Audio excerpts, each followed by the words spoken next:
Hi, this is Keith Wooden, and welcome to Story Mosaics.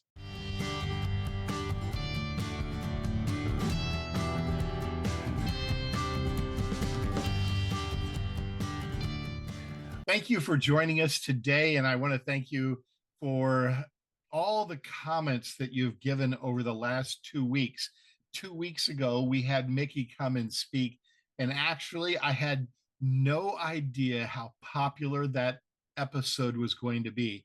I think because it was right in the middle of the shelling that was taking place, but also because of the authority and understanding that Mickey brought to the table in explaining the situation.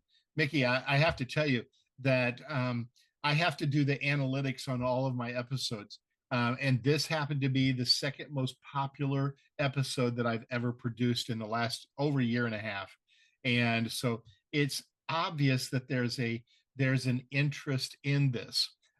You might, as an audience, be interested in knowing that this episode came together in the actual shooting of it in the last 21 minutes. Okay, because we had talked about, I'd said I wanted to reserve the opportunity to have Mickey come back and speak, but you never know what events are transpiring in the news, and Mickey brings so much of an insight that we cannot ignore. And I had one viewer last time copy me on some information with regard to Israel. And he said, please, please, please, please make sure you inform me next time Mickey is coming on. So, Mickey, welcome. Good to have you with us. Thank you for the opportunity, and I'm glad to be able to talk to you. Though this time the rockets are not falling around, which is a great comfort for us. We're very happy about it. Another war in Israel is over, and we survived. Praise the Lord for Oh, that.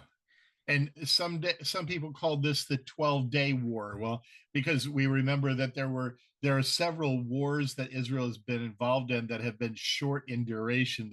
Some people have been calling this the 12-day war, but it has seemed to be much more intense than anything.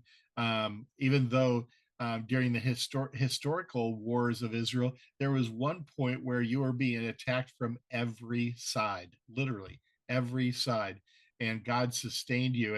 And Mickey, we will come back on another episode perhaps, and you go into the history of the 6 Day War because it was an amazing thing. Or you might even want to go back to the history of the war in 1948 because it was just as amazing in God's preservation of Israel. And we can't get past this without acknowledging that there's a divine preservation here. And we don't have an opportunity just to dismiss that. And I know some people will maybe take issue with that, but as a historian, as you're a historian, it's hard to dismiss that concept. So, but we're going to be talking a little bit about some of the things that are still taking place because even though the shelling has stopped, we are at a critical point in what will take place in the future. A 60-day truce, ceasefire, not truce, but ceasefire has been proposed. And that has a lot of implications. And as you called my attention to this, one factor is that Netanyahu has been meeting with President Trump even within the last hours, and that becomes a significant thing as well. So let's pick up on that, Mickey. And I know that you have an interest in that. So let's pick up on the truce. I said it again because it's not really a truce, it's a ceasefire. But maybe you could pick up on the ceasefire and then the meeting between Trump and Netanyahu as you look through that lens. Can you do that for us? Well, I think everybody in Israel, on the one hand, is excited over the end of the round with Iran a few days ago. But the war in general is not over. We still did not get our hostages back. We have about, we think, 20 hostages that are alive and about 30 bodies of the people that were brutally murdered. on the 7th of October. And so this has not been over, and it's going on and on and on. Um, because the enemy, the terrorist organization, has this very powerful card, which is the hostages. It's their last card. They don't have anything else. Israel was able to prove that it's capable to fight on various fronts. It was able to defeat the enemies that are at the borders, like Hezbollah. The situation in Syria has improved dramatically, and the enemies that are far away, which is Iran. Also, the despite of the public opinion, it seems that we have America, and especially American government and the president of the United States on our side. So the last card that the terrorists have is this hostages. And Mickey, let me parse these three things that you spoke of here, because I spoke of the 12-day war, which was actually what was taking place with Iran. What's been going on with Gaza is now 600 and some days old, because it's a longer battle.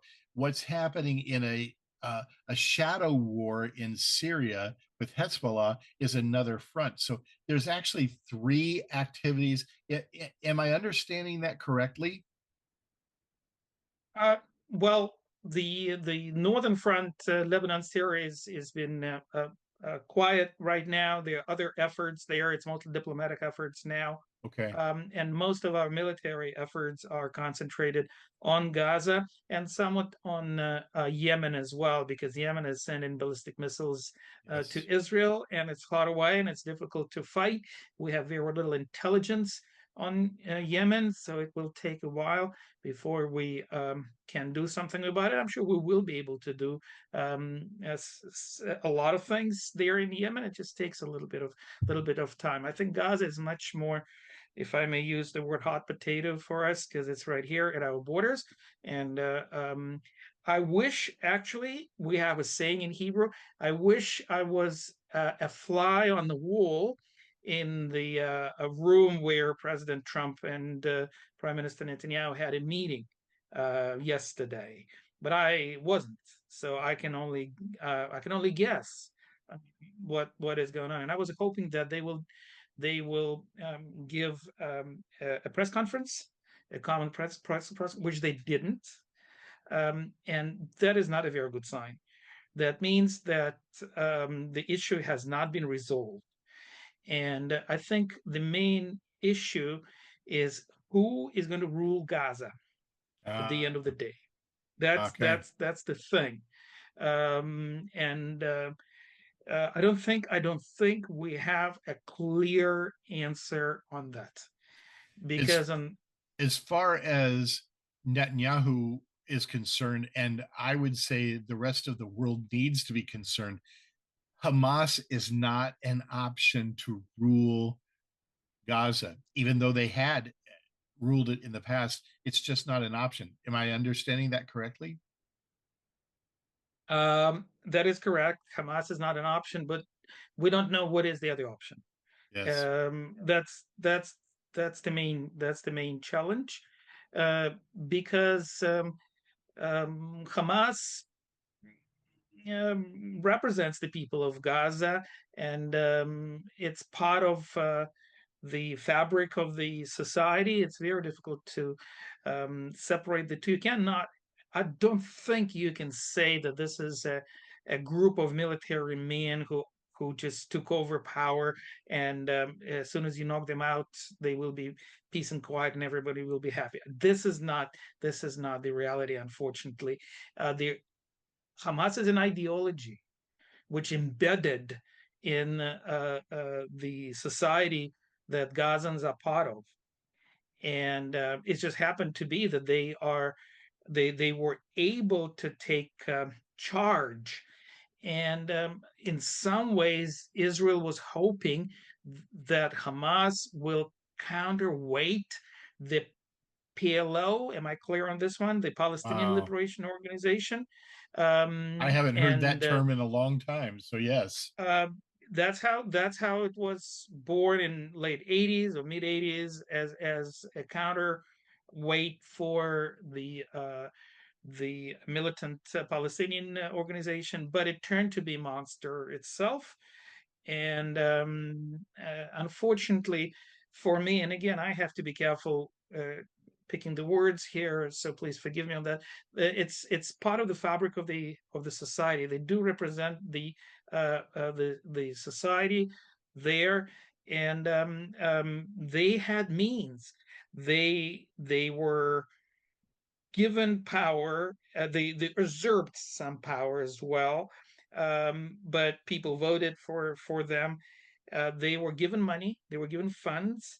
Most of the funds came from Qatar. Surprise, surprise. The money was given from Qatar, Whoa. which acts as a mediator today, which gives me lots of doubt. What kind of mediator is that? If it was feeding and the some of the Hamas people are actually residing in Qatar. Those who are negotiating, they actually do reside and get a full shelter in Qatar. It's not only Qatar, Turkey is involved in that as well. In the money, in other words, the money was given to Hamas, and Israel somewhat loosed the grip on them because they were hoping that the power structure of Hamas will will be used to take care of their people, but they didn't do that. They actually invested mostly in the tunnel infrastructure.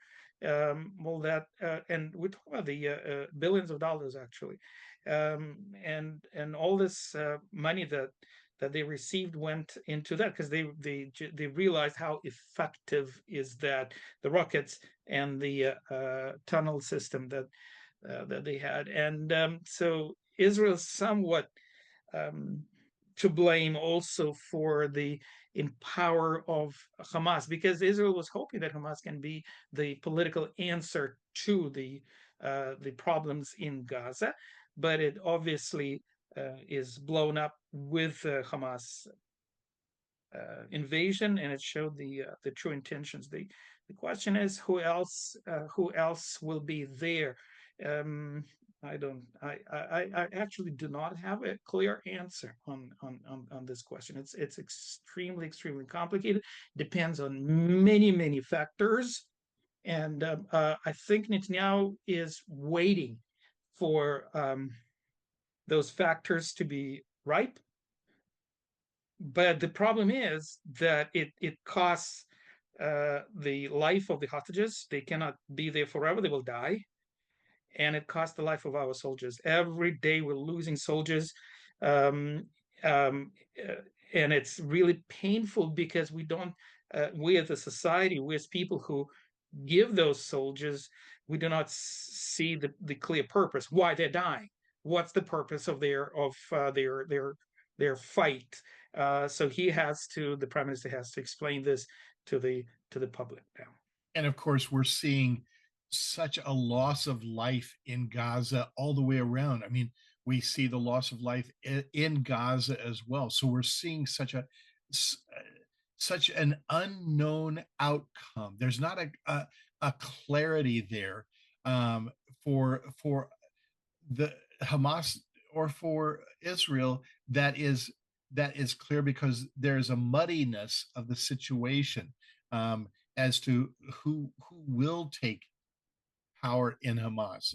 I mean, in Gaza, and so there's a muddiness of the situation on every front. Um, Man, as you were speaking, Mickey, you threw me a curveball because I think our listeners need to understand as you were talking about the money flowing through Qatar to Gaza and to Hamas in particular, then you just kind of threw in the fact that Turkey was also supporting in that area. And that becomes the complexity of this issue because Turkey is a NATO nation, and so this makes I don't know whether our listeners understand the complexity of just that small piece of the puzzle, but we think it's small, but it's absolutely huge because of Turkey's alignment in the NATO Union. It just makes it very, very, very complex. So now, religiously, um, Turkey would be Shia, in terms of, no, it would be what? Sunni. They're Sunni. Sunni. It's Sunni. Okay, okay. I just wanted to make sure because that distinction helped our audience a great deal. Can you once again let us know? Yeah, I'm going to take across off a few nations, and you help me understand the ideological leanings. But we know that Iran is what alignment? That's Shia. That's the largest Shia country. Okay, and then we have Saudi Arabia. Yes, Saudi Arabia is probably the most rich, the richest Sunni country. And then And we there have, is a rivalry between the Sunni and Shia on the one hand, but there is also a rivalry between Sunni and other Sunni countries. You have a rivalry between Saudis and the what we call the Gulf nations there, which are very, very wealthy. The wealth came in the recent maybe I don't know 60 years or so because of the petroleum that they have. Then you have Turkey that tries to dominate, and then you have Egypt that also a very large Sunni country. The population of Egypt is 100 million people. It's the largest populated country here in the Middle East. We can probably include Egypt, though it's mostly in Africa, but we can include it into the Middle East because they're Arabs and they're Sunnis there. And there are also problems within those major Sunni countries. And for example, in Turkey, there is a tension between the secular type of the secular character of Turkey. It's probably the most secular country that, or try to be the most secular country amongst the Muslim countries in the Middle East, beginning from the end of the World War One with Kemal Ataturk that proclaimed Turkey a republic, which is very interesting. Um, it was it had a was a Sunni religious state as well, and the head of the last caliph of Turkey was also a religious figure, somewhat like in Iran, a person okay. who is in Iran today. So they have this same thing in Egypt, actually. Same thing in Egypt. They do have a tension between the secular character and the religious groups, but the secular character there is represented by the army in Egypt. Ooh, So it's an army dictatorship there. And it is a dictatorship. It's not a democracy there. It's run by a dictator. The Arab world is facing this major problem. They either have if it's a secular country, it is a dictatorship. It can be a military dictatorship. It can be a royalty, like in Jordan. It's not a democracy as well. It's a dictatorship. It's just called a king there. Or religious fundamentalism, which is Iranian type. So there's a complex of problems that I don't think Israel is able to resolve, or America is able to resolve. that's What right. worries me, if I may, or what worries me in recent observations in the U.S. Politics is the tendency of, I hope I pronounce it correctly, isolationism, to isolate the United States from the rest of the world and the problems of the rest of the world. This is nothing new, by the way. That No, happened in the United States in World War One. It happened with the United States in World War Two, and of course, now that it is if you zoom out in history, it does not make sense because we're such a global economy, and you That's right. cannot isolate yourself anymore. It's just fooling yourself or fooling your audience that you should not support Israel, or you should not support Ukraine, or you should not support somebody else. Um, I think it's a universal battle of good versus the evil, and we should be on the side of the good. Of course, you have to do that wisely, and there's lots of factors in it. There's no doubt about it. But isolationism never played good to the United States. No, it's and like you say, it's been a historical policy. We have thought that because there are oceans between us, we don't need to be involved. And yet those oceans today are though in a past era they may have even been more insulary. The oceans today are not isolationist or insulary. They can be passed in just minutes with rockets. And now that we have seen in practice the hypersonic missiles and their use, I think eyes are being opened, not on all fronts, but eyes are being opened that we are a part not just of a global economy, but of a global integration of factors. And so these issues cannot just be teased apart very easily. I'm with you, Mickey, is that normally at least there would have been a walkout press conference with no picture, really a photo op.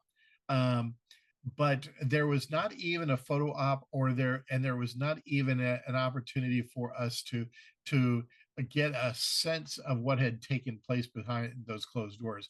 Um, and when I say photo op, yeah, we had a few pictures, but that was not the substance. We didn't see anything substantive coming out of Netanyahu and the talk that Trump had with him, which leads me to believe, like you, is that we're still in the thick of this, and I'm only hoping that a 60-day ceasefire will hold for a period of time in that arena. I'm still a little leery of the ceasefire that exists between Iran and Israel. That seems like a tenuous thing as well. Am I reading that right? I mean, or do you feel like that ceasefire with Iran is something that is going to seemingly stand? Oh, that brings us, or it brings me to this whole interesting understanding, for me, a new understanding of the word treaty.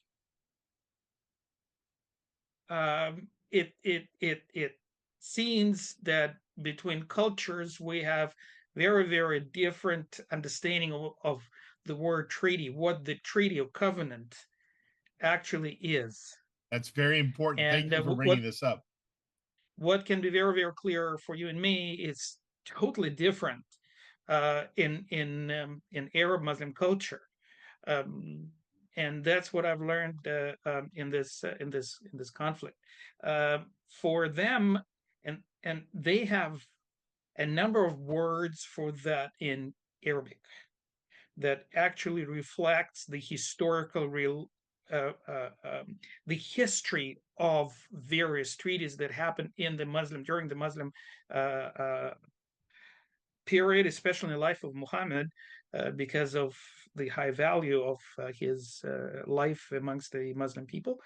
And so for them, the treaty is something that only goes one way. It's not going both ways. It only serves one party. The treaty is something that can only be good for me. I can be the down part, the down player of this treaty, but that's only because I'm weak now. And as soon as I get stronger, nothing binds me. So it's only about me. It's not about the other party. It's only about the other party when I can feel this other party. If I don't feel this other party, I'm free of any obligations. I don't have this. It's not obligatory. It's not going. both sides. it And it comes apparently, to the idea has always been, in some ways, treaties have been an opportunity to reload. that's oh, that's the absolutely, that's the perspective. absolutely, and that brings me, and that's how it was in the ancient cultures, apparently.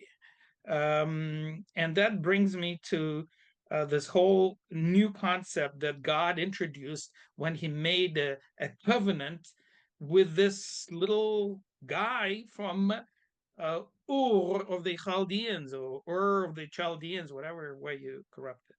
Uh, not with the powerful king, not with a powerful nation, but with this one guy. And he said, "I'll be faithful for you, no matter what. Not because you're so good, but because of my character, of God's character." And he proved to be faithful to not only to this one man, but to the family and to the nation that came out of this one man. And we can still see this faithfulness to this nation, even today, which is totally amazing. This is not how those covenants or treaties work here. Saying all that is to show you that there is no official treaty with Iran. But even if there was an official treaty with Iran, that would mean nothing to them. It would not be obligatory, binding, or anything like that. As soon as they become powerful, as soon as they can trick us, as soon as they can fool us and receive this capability of the atomic bomb, they will use it. They will implement this bomb without a blink. And so we have to be aware of that. But that's with Iran, um, which at least represents the stable government. It's a bad government, it's a stable government. In Gaza, we don't have the government. It's a total, forgive my Greek, chaos. It's chaos, and it's a jungle, and whoever has a gun has a power. Whoever, by the way, in Gaza has an access to the food trucks, Yes. they have the power. That's why they don't want the Americans to control the food trucks with distribution of the food to the people. They want to control it, and that will be their power. They will hold this power, and this is one of the main reasons Israel does not want to agree to this kind of terms in the 60 days truce. I do think it's very, very, very important, for people to understand how food and humanitarian aid has been manipulated in the past. And we don't have time to get into that, but the tunnels and the missiles, even though many of the missiles that they had at the beginning were more like, I would call them, more similar to a bottle rocket that we have in our country. You shoot it, you really don't know where it's going to land, but it's with a wing and a prayer. You shoot it up in the air and it goes. But now it's much, much, much, much more sophisticated. Um, and so the missiles are landing at strategic targets. But here's the thing: is humanitarian aid is a complex and complicated issue, because even if you bring truck after truck after truck after truck into the nation, there is very little security in the idea that that aid and those foodstuffs are actually going to get to the people who need them. And so this is a very complex and complicated issue. And that's why the United States has offered to broker the humanitarian aid, only to be rebuffed from those within the nation, or within the territory of Gaza, because it would need to come through the hands of the authorities. So complex issues there. Hey, I'm going to let me make sure that we have we've not exhausted anything here, but I think I'd like to turn the corner slightly, but there may be something else that you want to add to our discussion before I turn the corner into another part of the world that Israel still plays a very major part in. Anything else you wanted to add to our discussion there thus far? Well, and again, if we zoom out a little bit, and I will not say anything new, but what we have here in this conflict is disproportional warfare. Israel, being a democracy and part of the Western nations, is expected to uh, carry the war by the rules of the war, okay, with its limitations, like the humanitarian aid, for example, or not killing the non-combatants, etc. Those are rules of engagement that Israel is binded, but these are not binding rules for the other side. And they look at us and they see those rules and limitations as the weakness. They already expect that they can do whatever atrocities they want. They can use their civilians population as a shield, and then they expect the humanitarian aid. Now that does make sense, but that's the reality on the ground. They uh, so it's already for their advantage, um, and of course they're using this, and it's very difficult. It's very difficult to fight. I think the Americans experienced that somewhat in Vietnam, Yes. but of course, the fact that this conflict was not at American soil or close to American soil sort of ended this conflict rather quickly I think without a major victory for the United States.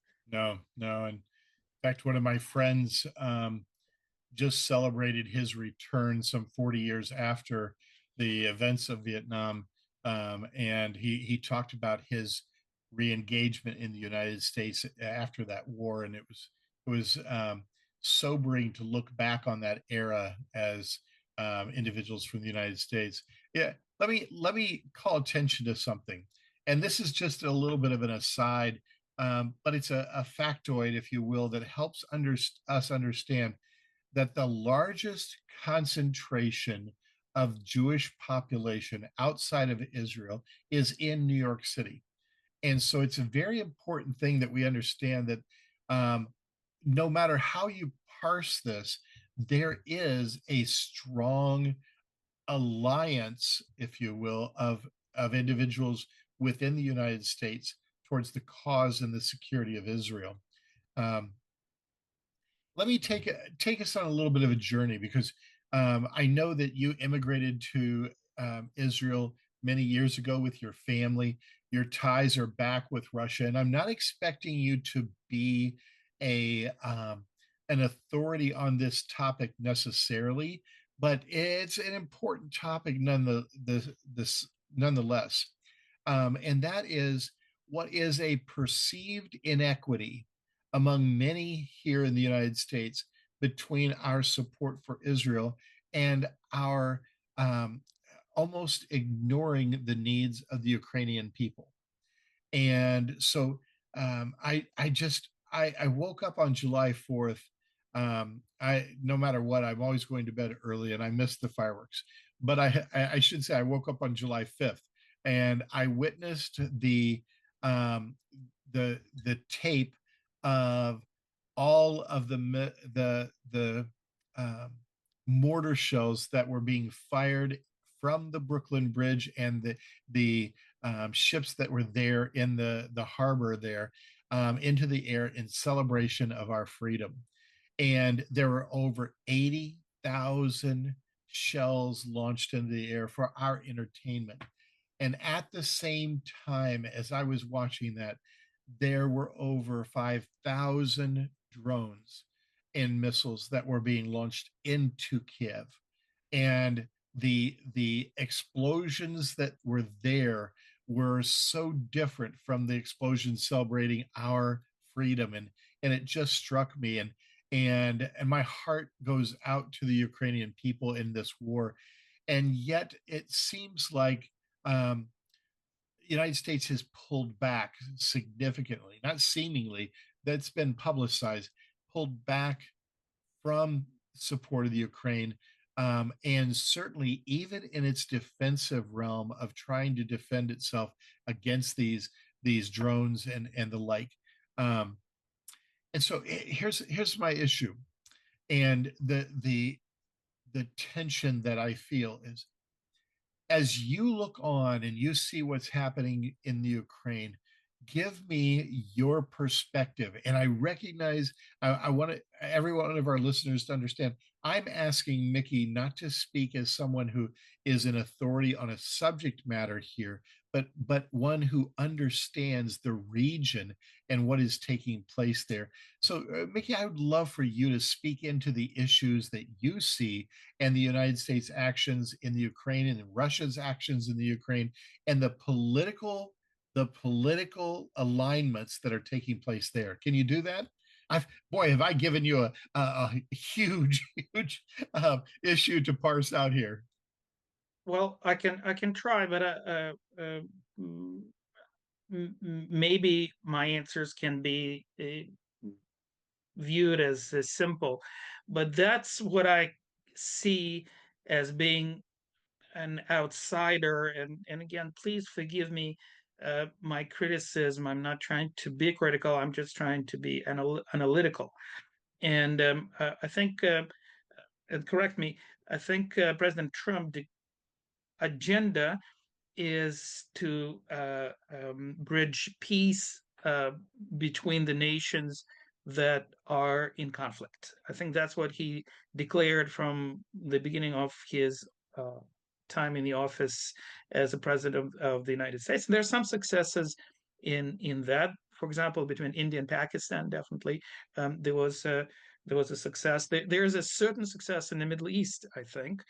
Um, and he was hoping that he would be able to work his magic, quote unquote, on President Putin. And it didn't work.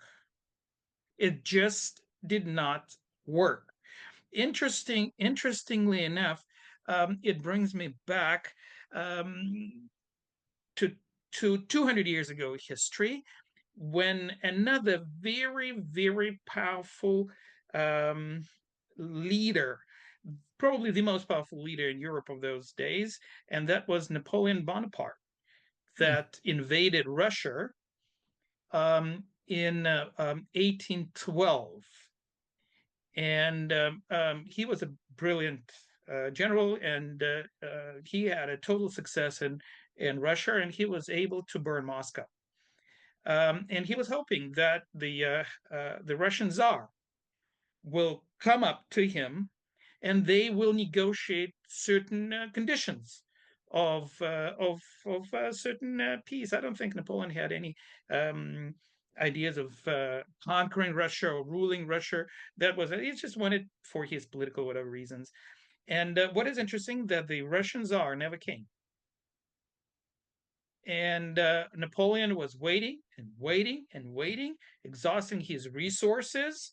And finally, he gave up. He just realized he cannot sit there forever. And he just pulled back. And the Russian Tsar never showed up, and they were able to regain their influence in Europe again. The Russians did not defeat Napoleon; it was the British, but they uh, allied with the British, and that's what helped to bring Napoleon down at the end of the story, as we know. So that somewhat reminds me of that history that President Trump was hoping to exercise whatever um, reasons he had to the president of the Russian Federation, but it just didn't work. He's not interested, and that means that the conflict um, will be going on and on. The only thing is, another thing is that you should not underestimate American help. There's still American help that goes to Ukraine, and it's economical help, and there are certain defense weapons that they give, but that there it brings us to another problem of NATO. The NATO countries, which is in Europe, because Ukraine is a European problem more than the American problem, Yes. and the NATO was so much dependent on the United States that they said Americans will pay our um, defense budget. They will protect us basically from the communists. And this has to be changed. I think on the latest summit of NATO that took place about a week ago, um, the NATO members were uh, pressed by President Trump to raise their defense budget. The European countries has to pay more into their defense, take their defense much more seriously, because Russia is a serious threat to the European Union, and it's very also very complicated. And what is painful for me, that the of course the Ukrainian people are paying the very very heavy price, both the soldiers and the civilian population. Unlike Israel, they do not have a well developed home front that can protect their civilians. They're much more exposed. There are many more casualties there. So it's my heart goes with the of course with the Ukrainian people. That's of course very painful. And I think you've drawn an interesting parallel. Is that essentially Russia's taken a posture that we may go to meetings, we may attend phone calls, but we're not changing our strategy. You've given us no compelling reason to change our strategy with Ukraine. Now, and you said, make no mistake, there is definitely a participatory element of the United States in the Ukraine battle, even to this day. I don't, I don't imagine that in any way the strategic elements of what has taken place inside of Russia from the Ukraine attacks. We'll take the Air Force attack from the drones that were spirited into the nation, or take a few of the attacks upon infrastructure areas. I think we can't separate out the parts of this that include the United States's intelligence and their ability to deploy that intelligence worldwide. And so we may not see a bomb from this place to that place transferred, but intelligence is something that and in fact, I heard one person say of Israel intelligence, we're going to wait on Israel. This was talking about what was taking place in the Straits of Hormuz and the like. We're going to wait on Israel intelligence within Yemen to tell us what our next step is. And I thought, what? Wait, we don't have any intelligence in Yemen. What's the case? Well, we recognize that Israel's intelligence is in many places far exceeds our intelligence in certain regions, and so it was a telling mark there. Um, be a bit of a prognosticator. I'm not. I'm going to ask you to be a prophet, if you will. But I would say that from my perspective, and this is um, uh, one of the fears that I have, is that this Ukraine also is a buffer down to Lebanon, Syria. These all connect: Turkey, Lebanon, Syria, and then Israel. Ukraine still stands as a buffer there between forces that seem to have ideological ideas about not only Israel's existence, but its strategic placement. Um, so I'm going to ask you to be a bit of a prophet and a prognosticator here. Can Ukraine fall?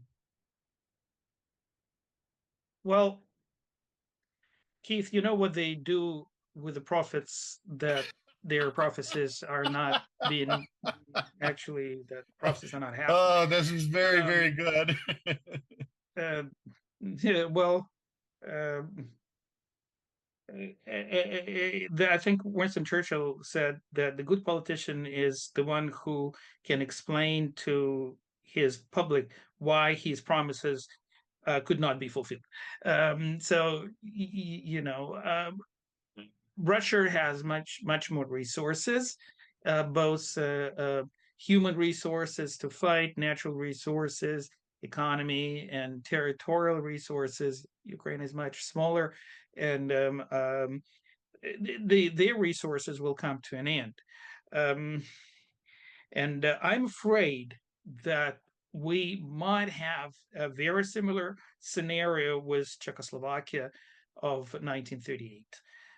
When Hitler demanded Czechoslovakia to be given to him, um, the European powers, and especially Britain, and Chamberlain, who was the prime minister at this time, he flew back to London with the piece of paper, and you could see this footage. It's documentary. It's filmed.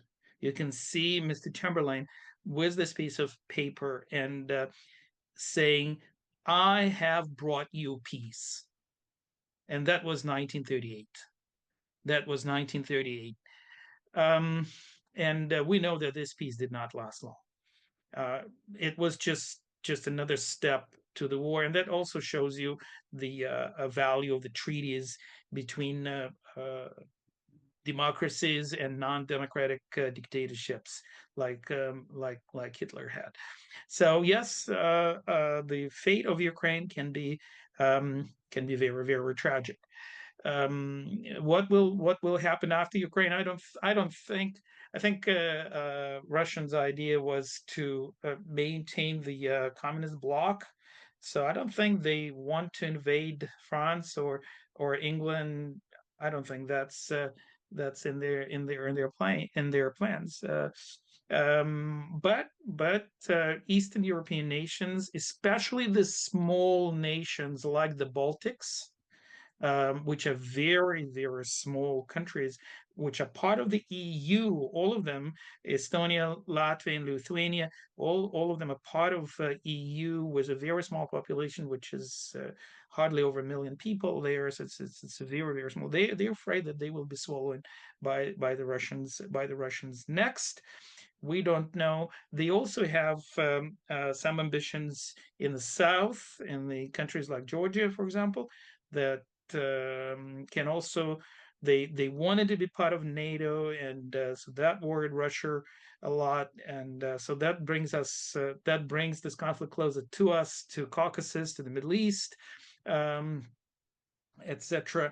So we don't know, but it can be very, very tragic, and I think, in my opinion, the Ukrainians will submit to the draconical conditions of the Russians, and they will shrink in their territory. I think that's the price that they will pay. I don't know how long it will take, as they showed a good capacity, but their resources are limited. So I'm afraid I can only be a sad prophet, someone like Jeremiah, who actually was warning Judah not to fight with the Babylonians.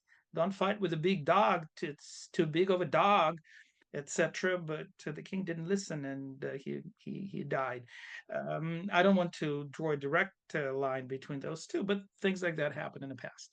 I think, this is why, first of all, understanding the territories that are involved. And this is why the isolationist view is such a dangerous, dangerous, dangerous position. we have to view and understand the territories involved very clearly. And I would imagine that only a small percentage of the American people could even tell you where the nations that you've just listed off, where they even are on a map. I hate to say that, but we are in that isolationist idea.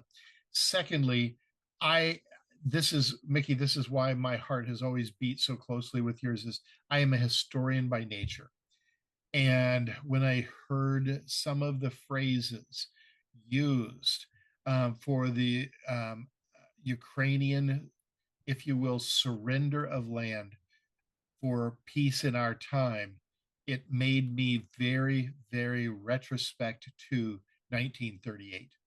And I agree with you. I don't think Putin has his eyes on the European nations. I really don't. But I do think he has his eyes on these small countries in these other areas, and that's why for me Ukraine becomes the litmus test of whether we will surrender to his agenda or whether we will hold him accountable to those. And so we are up against some very important issues in our world today. Um, Mickey, there's a few other areas, and so though we may not do it in 2 weeks, there are a few other areas that I have to come back to and say, okay, Mickey, I need your insight. Historically, I want to get your perspective, and of course, I'm always having to keep my finger on the pulse of what's happening worldwide, because it may be that in 2 weeks that our whole situation has changed, and so thank you for appearing with us again this time. And I don't think you're in the bunker today, are you? You're in your living room. I am in the bunker. I Oh, turned it in such a comfortable study that I don't want to move out of here. It's okay. Everything is prepared. I have my water. You had to go to get your water there. I was almost suggesting you that I have plenty of water in my bunker that I can give you some. uh, The computer is here, internet is here, bed is here. I can sleep, I can eat, I can read, I can browse on the internet. No, I'm not going to leave. The only what I'm afraid of that you will ask me in 2 weeks to say something about China, so I have only 2 weeks to learn Chinese, and that is mission impossible. possible this Uh, is, but you know, I promise to keep my hands off of China in the near future for your sake. But there are issues there, aren't there? absolutely. Uh, hey, Mickey, thank you so much. I want to reassure you, one of the things that came out of our last meeting, I had so many people responding, and I think I let you know about it a little bit, but so many people were responding to your post and to my post about how we were praying for your family. Okay. And so what came out of that was very, very powerful, in that many people have been praying for you and your daughters and your wife. And we feel closer to you because of that. And we will continue to pray. Okay, my brother? Thank you. This is something that the money cannot buy. It's something that to bind us and connect us, and I this is my biggest appreciation to this kind of time that we have. Hey, Thank you, thank Keith. you. Thank you. I want to let people know, first of all, you always have a channel by which to reach out to me, and that it helps us. You can comment about these on on our Facebook page. You can comment by sending a note to story.mosaics1, the number numeral one, story.mosaics1 at gmail.com, and let us know what your thoughts are. Maybe even let us know what your future questions are, because we found an opportunity to speak with somebody who understands a larger context than what we understand here in the States. That's given us a great opportunity to expand our influence as well. Continue to pray for Mickey and his family, and thank you for joining Story Mosaics. Hello, Shalom.